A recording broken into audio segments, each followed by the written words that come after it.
All right, so I wanted to do an update video on my 2020 Road Glide Special. I had previously uploaded a video when I took delivery of the bike. I had a lot of work done to it when I first purchased it. It's an S&S 128 engine kit, all fueling valve train with a 521 cam.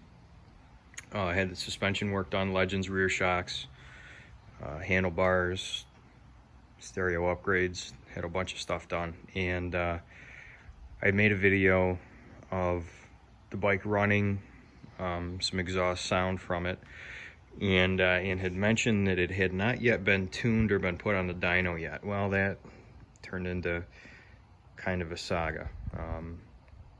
The bike didn't really run perfect when I first got it. It had a base map in it that was very lean, made it a little cumbersome to ride, and really wasn't right. So I went back and forth with the dealer a few times to get the bike tuned, and it just wasn't really working out. So I ended up taking a little adventure. The bike went down to Nashville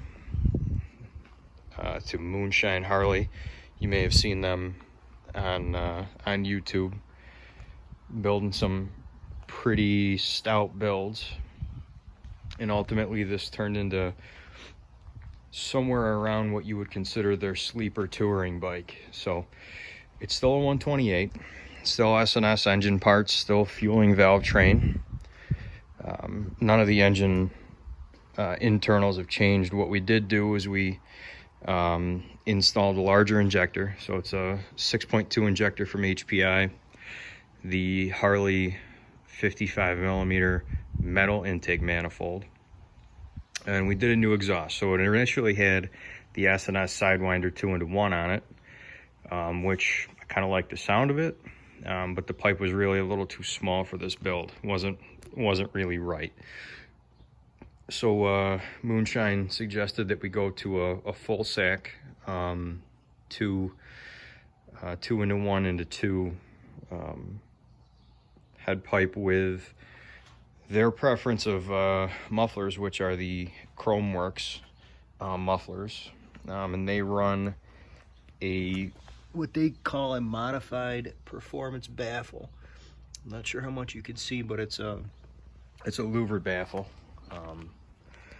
And actually, I had seen this exhaust. I had seen these exhaust tips. They had just come out this year. I quite like them, actually. They're a slash cut with a gloss black finish and a machined edge on the inside of the slash cut. Real sharp look. So we ended up going that way.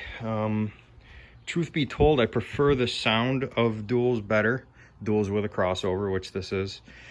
And it is quite a bit quieter, which I'm not sure how I feel about that yet, but it doesn't sound bad. It sounds good. I'll start it up in a minute and let you hear it.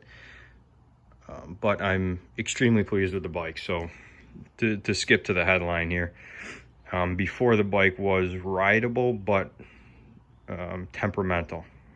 Part throttle performance was always a little sketchy. As you were leaning into and out of turns, you weren't really sure what you were going to get on the throttle, which doesn't really make the bike enjoyable to ride. Now that Moonshine's done with it, I'm not sure it's any faster. It feels just about the same speed, but the part throttle rideability is head and shoulders better. It's night and day. So pretty happy I did it. It ended up being about a 1,900-mile road trip in a week of vacation for me, but I think it was definitely worth it. I got to spend some time down in Kentucky while I was waiting. Got to see the National Corvette Hall of Fame while I was down there, or the museum, so that was nice. I'll show you the Dyno Graph, and you'll also see why I went to the Corvette Museum. This is where we ended up on this build. So you'll notice 126 horsepower, 144 foot-pounds. Now, to be clear, the red line is a stock 114, was not my bike. We didn't do a baseline with it. They swapped the parts out. Started with their tune and ended up dyno tuning it. This is exactly what I expected.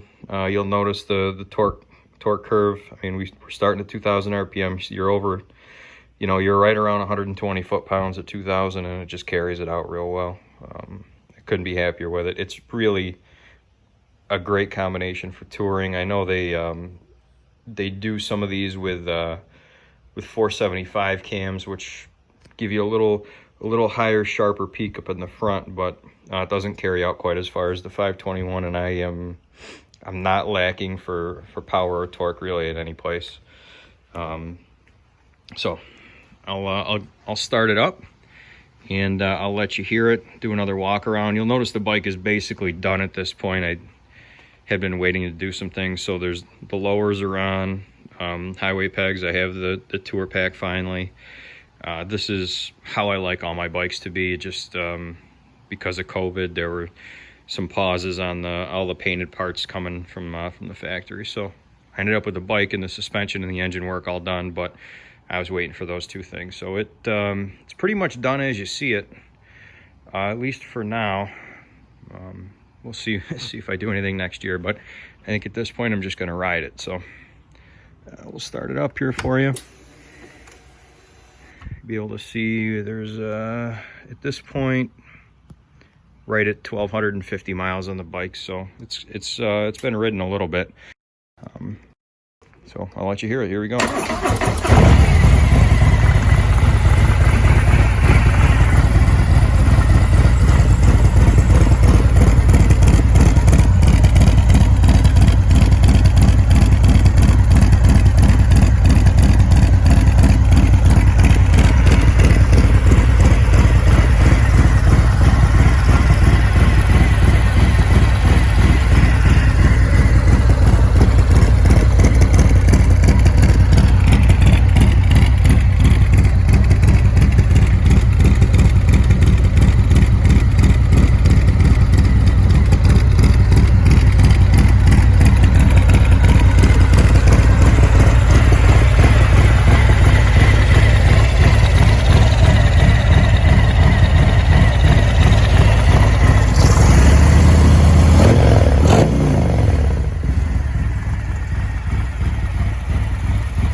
So there does appear to be a little bit more intake noise. I believe that's coming from the intake manifold.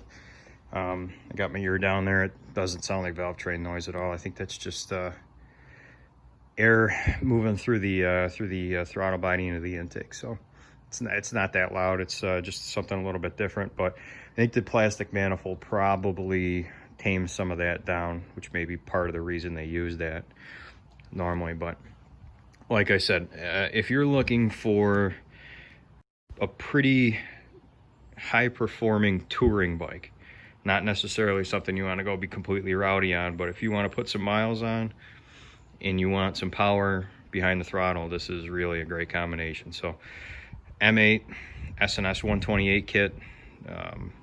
It's got a Feuling Cam Plate, Feuling Oil Pump, their push rods, their lifters, and the 521 cam. And then I'd get in touch with Moonshine, see what they suggest for exhaust and intake parts. But I can't be more pleased with how it turned out.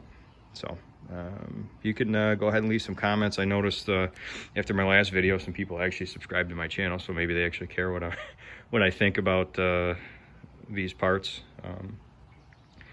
If I don't know if some of this gains some traction, maybe we could talk about the other stuff in the garage, because those are probably just as interesting. You know, thanks for watching. Again, let me know if you got any questions in the comments. I'll try to keep up with it if it's something that's substantive to talk about. Thanks.